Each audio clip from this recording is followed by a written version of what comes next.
Hello friends, welcome back to my channel. అందరూ ఎలా ఉన్నారు? అందరూ బాగున్నారా? నేనైతే చాలా బాగున్నాను. మీ అందరూ కూడా బాగుండాలని కోరుకుంటున్నానండి. ఈరోజు అయితే నేను ఇంకొక టేస్టీ నాన్ వెజ్ కర్రీతో మీ ముందుకు వచ్చేసాను. ఇది నెత్తళ్ళ ఈగురండి. ఒకసారి ఈ ప్రాసెస్లో ఈ నెత్తళ్ళ ఈగురు చేసుకొని చూడండి. చాలా చాలా టేస్టీ, అంతేకాకుండా చాలా హెల్దీ కూడా. ఇందులో మనకి హై క్వాలిటీ ప్రోటీన్స్ కూడా ఉంటాయి, ఒమేగా 3 ఫ్యాటీ యాసిడ్స్ ఉంటాయి, న్యూట్రిషన్స్, ఇంకా జింక్, కాల్షియం, అయోడిన్ అలాంటి మనకి ప్రోటీన్స్ కూడా చాలా చాలా ఎక్కువగా ఉంటాయి. ఇవి ఇమ్యూనిటీ సిస్టమ్ బాగా వర్క్ చేయడానికి కూడా చాలా చాలా హెల్దీ అండి ఈ నెత్తళ్ళ ఈగురు. అప్పుడప్పుడు చికెన్ మటన్తో పాటు ఒకసారి ఇలా సీ ఫుడ్స్ కూడా చేసుకొని చూడండి. చాలా చాలా టేస్టీగా ఉంటాయి. డిఫరెంట్ ఫ్లేవర్తో కర్రీ కూడా చాలా టేస్టీగా ఉంటుందండి. మా పిల్లలు అయితే చాలా ఇష్టంగా తిన్నారు. నేనైతే ఇదే వాళ్ళకి ఫస్ట్ టైం వండి పెట్టడం, చాలా ఇష్టంగా తిన్నారు. ఒకసారి మీరు కూడా చేసుకొని చూడండి, మీ పిల్లలు కూడా అంతే ఇష్టంగా తింటారు. ఫస్ట్ అయితే వీటిని ఎలా క్లీన్ చేసుకోవాలో చూపిస్తాను, ఒకసారి చూసేయండి. ఇలా ఉంటాయండి వీటిని నెత్తళ్ళు అని అంటారు. వీటిలో చిన్న బోన్ ఉంటుంది. ఆ బోన్ కూడా మనం అసలు పిల్లలు తీసి పెట్టేయాల్సిన అవసరం కూడా లేదు. చక్కగా నవలేయచ్చు పిల్లలు కూడా ఉడికించిన తర్వాత. చూసారు కదా, నేను ఇలా హెడ్ అయితే ఇలా బయటకైతే తీసేసుకుంటున్నాను. కొంతమంది ఆ హెడ్ కూడా తీయరండి. నార్మల్గా మనం తెల్ల చేపలకి ఎలా హెడ్ ఉంచుకొని పులుసు పెట్టుకుంటాం అలా వేసేసుకుంటారు. నేనైతే హెడ్ అయితే తీసేస్తున్నాను, పిల్లలు తింటారు తినరు అని. హెడ్ తీసేసి ఇలా అయితే మొత్తం క్లీన్ చేసి పక్కన పెట్టేసుకుంటున్నాను. చూడండి, ఫస్ట్ టైం చేసే వాళ్ళకి అసలు తెలియదు కదా, అలాంటి వాళ్ళ కోసం అయితే నేను క్లియర్గా క్లీనింగ్ కూడా చూపిస్తున్నాను. ఒకసారి చూడండి. మనకి ఆ హెడ్ పార్ట్ మాత్రం తీసుకుంటే సరిపోతుందండి, ఇంకా మనం ఏం తీయవసరం లేదు. చూసారు కదా. తర్వాత నేను కొంచెం హాట్ వాటర్ అయితే బాయిల్ చేసుకుంటున్నాను. ఒక గ్లాస్ హాట్ వాటర్ బాయిల్ చేసుకుంటున్నాను. ఈ హాట్ వాటర్ మనం ఈ నెత్తళ్ళని క్లీన్ చేసుకోవడానికి యూజ్ చేసుకుంటామండి. ఇప్పుడు ఆ నెత్తళ్ళలోకి నేను ఆ హాట్ వాటర్ పోసుకొని కొంచెం సేపు పక్కన పెట్టేసుకుంటున్నాను. ఒక 2 మినిట్స్ పెట్టుకుంటే చాలండి. ఎక్కువసేపు పెట్టుకున్నా కానీ మనకి నానిపోతాయి. నేను ఒక 5-6 వరకు ఆనియన్స్, ఒక 4 టమాటాలు తీసుకున్నాను. ఇప్పుడు ఒక ప్యాన్ తీసుకొని ఆ ప్యాన్లోకి ఒక 2 స్పూన్స్ వరకు ఆయిల్ వేసుకొని, చూసారు కదా, మనం నెత్తళ్ళు క్లీన్ చేసుకున్న తర్వాత చూడండి ఎంత బ్లాక్ కలర్లో అయినాయో వాటర్ కూడా. ఆ వాటర్ అంతా బయటపడేసి మంచి వాటర్తో క్లీన్ చేసుకోవాలి. ఇప్పుడు ఆయిల్లో కొంచెం పసుపు వేసుకొని తర్వాత ఈ నెత్తళ్ళని ఇలా వేసుకొని వేయించుకుంటున్నానండి. నేను కొంచెం పసుపు అలాగే కారం కూడా వేసుకోవాలి. ఇలా వేసుకొని ఫ్రై చేసుకుంటే మనకి కొంచెం ముక్కలు కూడా కొంచెం గట్టిగా అవుతాయి. అంతేకాకుండా ముక్కలకి ఉప్పు కారం అనేది చక్కగా ఉప్పుడే పడుతుంది. అందుకనే ఇలా అయితే నేను ఫ్రై చేసుకుంటున్నానండి. ఆయిల్లో స్లోగా మిక్స్ చేసుకోవాలి.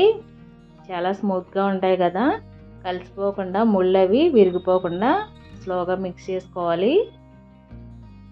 చూసారు కదా, నాకు ఎక్కడ కూడా మొక్క చెదరకుండా చక్కగా వచ్చినాయి. ఇప్పుడు అదే ప్యాన్లో ఇప్పుడు వాటిని వేరొక బౌల్లోకి తీసేసుకొని అదే ప్యాన్లో కర్రీ కోసం అయితే ఆయిల్ వేసేసుకుంటున్నాను నేను. కొంచెం ఆయిల్ హీట్ అయిన తర్వాత కొంచెం అయితే ఆవాలు కూడా వేసుకుంటున్నాను నేను. ఒక 1 స్పూన్ వరకు ఆవాలు అయితే వేసుకున్నానండి. తర్వాత కొంచెం కరివేపాకు కూడా వేసుకుంటున్నాను. తర్వాత కొంచెం మిర్చి కూడా వేసుకొని ఇలా ఆనియన్ ముక్కల్ని చిన్న చిన్న ముక్కలుగా కట్ చేసుకొని ప్యాన్లో వేసేసుకుంటున్నాను. తర్వాత ఒక 2 స్పూన్స్ వరకు సాల్ట్ వేసుకొని తర్వాత కొంచెం పసుపు కూడా వేసుకుంటున్నాను కలర్ కోసం. ఆనియన్ ముక్కల్లోకి మనం సాల్ట్ వేస్తే చాలా తొందరగా మగ్గిపోతాయండి. ఇప్పుడు ఒకసారి లిడ్ క్లోజ్ చేసి కొంచెంసేపు ఫ్రై చేసుకుందాం ఆనియన్ ముక్కల్ని. చూసారు కదా, ఆనియన్ ముక్కలు కొంచెం మగ్గినాయి కదా, ఒకసారి అయితే ఇలా స్పూన్తో కలిపేసుకొని టమాటా ముక్కలు కట్ చేసుకున్న ముక్కలను కూడా వేసేసుకుందాం. టమాటా ముక్కలు చిన్నగా కట్ చేసుకోండి, కొంచెం తొందరగా కుక్ అయిపోతాయి మనకి. చూసారు కదా, ఇలా ఒకసారి కలుపుకున్న తర్వాత లిడ్ క్లోజ్ చేసి కొంచెం సేపు మగ్గించుకున్న తర్వాత టమాటా ముక్కలు కూడా బాగా మగ్గిపోయినాయి నాకు. ఇప్పుడు నెత్తళ్ళు తీసుకున్నాం కదా, ఆ నెత్తళ్ళను కూడా వేసుకొని ఒక 1 to 2 గ్లాసెస్ వరకు వాటర్ అయితే వేసుకుంటున్నాను నేను గ్రేవీ కోసం, అలాగే నెత్తళ్ళు కొంచెం మెత్తబడడానికి కూడా. ఇప్పుడు లిడ్ క్లోజ్ చేసి ఒక 10 మినిట్స్ పాటు కుక్ చేసేసుకుందాం. తర్వాత నేను సరిపడా కారం కూడా వేసుకుంటున్నానండి. కారం కూడా ఒక 3 స్పూన్స్ వరకు వేసుకుంటున్నాను. అలాగే నాకు సాల్ట్ కూడా తగ్గింది. సాల్ట్ కూడా సరిపడా సాల్ట్ అయితే వేసుకుంటున్నాను.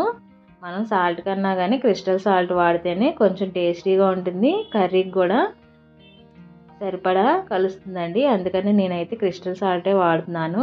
ఒకసారి లిడ్ క్లోజ్ చేసి కొంచెం దగ్గర పడే వరకు ఉడికించుకుందాం. ఇప్పుడు లాస్ట్లో కొంచెం నేను కస్తూరి మేతి వేస్తున్నానండి. కస్తూరి మేతి వేసుకుంటే మనకి ఫ్లేవర్ చాలా బాగుంటుంది. ఒకసారి మీరు ట్రై చేసి చూడండి. మనం చేపల పులుసులో ఎలా వేసుకుంటాం అలాగే ఇలాగే డ్రై ఫిష్లో కూడా వేసుకుంటే చాలా చాలా టేస్టీగా ఉంటుంది. కస్తూరి మేతి వేసిన తర్వాత లాస్ట్లో ఫైనల్గా కొత్తిమీర తరుగు కూడా వేసేసుకుంటున్నాను నేను. వేసుకొని ఒక 2 మినిట్స్ మగ్గిన తర్వాత వేరొక సర్వింగ్ బౌల్లోకి అయితే తీసేసుకుందాం. కొంచెం గ్రేవీ ఉండగానే దింపేసుకోండి. మరీ గ్రేవీ లేకుండా చేస్తే మనకి అన్నంలో కలుపుకోవడానికి కూడా గ్రేవీ ఉండదు. చూసారు కదా, ఫైనల్గా అయితే నాకు నెత్తళ్ళ ఈగర అయితే రెడీ అయిపోయింది. వేరొక సర్వింగ్ బౌల్లోకి అయితే నేను తీసేసుకొని సర్వ్ చేసేసుకుంటున్నాను.